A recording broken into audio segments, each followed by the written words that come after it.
Assalamualaikum warahmatullahi wabarakatuh. Salam sejahtera. Tabi pun. Kami dari kelompok 8 dan saya sendiri sebagai moderator akan memperkenalkan anggota kelompok 8. Pertama, Cindy Aptapriya, yang kedua Dea Sasabila, yang ketiga Imam Muklis, yang keempat Mawar Latif, dan yang kelima Rama Aditya.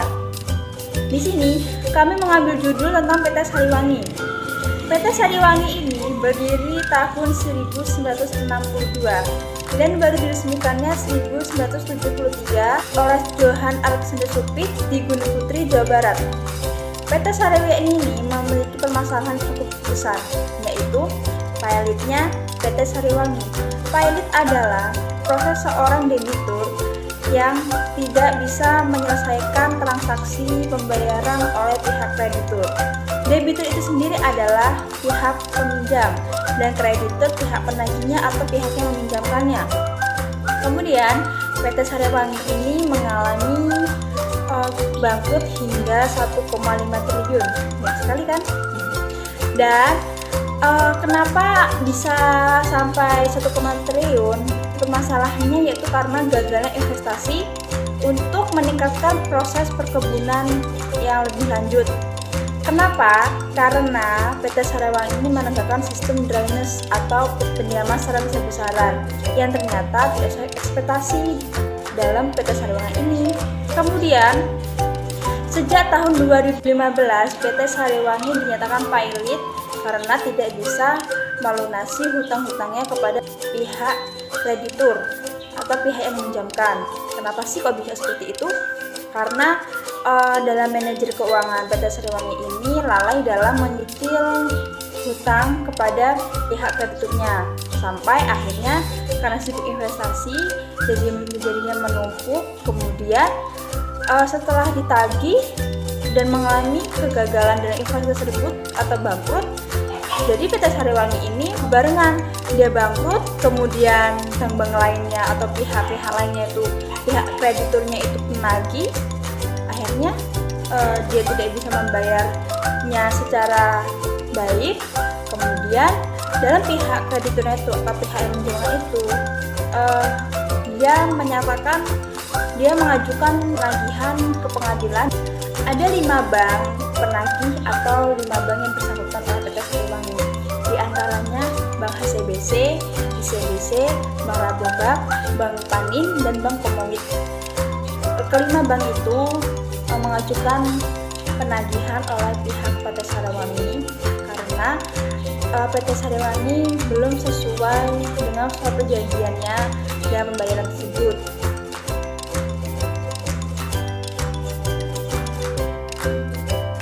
Planning atau perencanaan yaitu proses yang menyangkut upaya yang dilakukan untuk mengantisipasi kecenderungan di masa yang akan datang, dan penentuan strategi dan taktik yang tepat untuk mewujudkan target dan tujuan organisasi, atau proses di mana manajer memutuskan tujuan, menetapkan aksi untuk mencapai tujuan, mengalokasikan tanggung jawab untuk menjalankan strategi kepada orang tertentu, dan mengukur keberhasilan dengan membandingkan tujuan.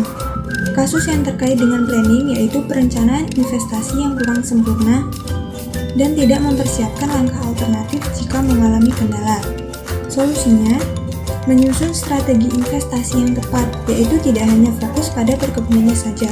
Kemudian, inovatif dalam mendeteksi target pasar, seperti melakukan inovasi baru dalam produknya, yakni mengeluarkan produk baru dalam bentuk lain seperti botol dan gelas.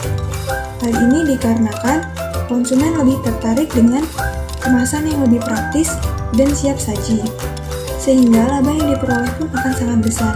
Dan meskipun terjadi kegagalan dalam investasi perkebunannya, perusahaan masih bisa mendapat pemasukan kas dari inovasi tersebut. Meeting atau organisasi proses yang menyangkut bagaimana strategi dan taktik yang telah dirumuskan dalam perencanaan, intinya dalam sebuah struktur organisasi yang tepat dan tangguh, sistem dan lingkungan organisasi yang kondusif dan dapat memastikan bahwa semua pihak dalam organisasi dapat bekerja secara efektif dan efisien guna mencapai tujuan organisasi. Organizing terjadinya miskomunikasi antar divisi keuangan dengan operator pemasaran. Solusinya yaitu memberikan pelatihan dan pengembangan SDM sehingga antar divisi dapat menjaga komunikasinya dengan baik. Swatting atau pelaksanaan suatu tindakan untuk mengusahakan agar semua anggota kelompok berusaha untuk mencapai sasaran yang sesuai dengan perencanaan manajerial dan usaha-usaha organisasi. 2. Menggerakkan orang-orang agar mau bekerja dengan sendirinya atau dengan kesadaran secara bersama-sama untuk mencapai tujuan dihindari secara efektif. Manajer keuangan tidak menjalankan apapun dengan baik, itu adalah salah satu kegagalannya. Hal ini dibuktikan dalam kelalaiannya untuk membayarkan hutang-hutang perusahaan, di mana seharusnya seorang manajer keuangan itu tahu kapan ia harus membayarkan hutang perusahaan, serta mengetahui berapa jumlah nominal hutang dan cicilan bunga secara keseluruhannya. Solusinya, mencari manajer keuangan yang benar-benar bertanggung jawab dan dapat mengelola keuangan perusahaan dengan baik, agar terjaganya arus kas dan utang serta piutang dari perusahaan tersebut. Pengendalian merupakan suatu kegiatan untuk menilai suatu kinerja yang berpatokan kepada standar yang telah dibuat, juga melakukan perbaikan apabila memang dibutuhkan. Kasus yang terkait dengan controlling yaitu kurangnya pengawasan saat investasi berlangsung dan tidak dilakukan koreksi atau evaluasi terlebih dahulu. Solusinya, mengevaluasi strategi investasi yang hendak dilakukan guna menghindari dari resiko yang fatal. Kemudian, jika dana yang diperlukan sangat besar, lebih baik menggunakan dana pribadi meskipun semuanya serba terbatas. Lalu, mengelola brand dengan baik agar produknya selalu diminati oleh para konsumen. Dan jika terlanjur terlilit hutang, maka perusahaan harus segera melunasinya dengan aset yang ada agar tidak memberatkan arus kas. Tes Sariwangi ini tidak membesarkan planning yang baik. Kemudian, tes Sariwangi ini terlalu percaya diri oleh keputusan yang diambil. Jadi, ia tidak memiliki jalan alternatif yang lain, tidak memiliki posisi di mana ketika nanti sistem yang dia jalankan itu mengalami kendala di tengah perjalanannya, ia tidak memikirkan harus bagaimana memberi solusinya. Di pihak manajemen keuangan juga mengalami kelalaian karena ia lupa menyicil hutang-hutang kepada pihak kreditur karena ia sibuk berinvestasi yang ternyata investasi gagal. Maka dari itu, untuk kalian ke depannya ingin menjadi seorang wirausaha, pedagang usaha atau produk-produk yang lain, atau ketika kalian menjadi manajer dan bisa menegakkan PT, harus diberikan contoh yang terbaik agar tidak mengalami kendala yang sulit. Contohnya, kalian harus memikirkan dampak positif dan negatifnya, memiliki jiwa yang rendah hati, tidak egois. Ketika kita ingin berusaha atau berwirausaha, kita harus memiliki planning yang baik, kemudian pemikiran yang tenang, pemikiran yang sigap, pemikiran yang positif, tapi juga kita memikirkan dampak negatif dari setiap kita ingin berwirausaha atau melakukan usaha-usaha yang lain.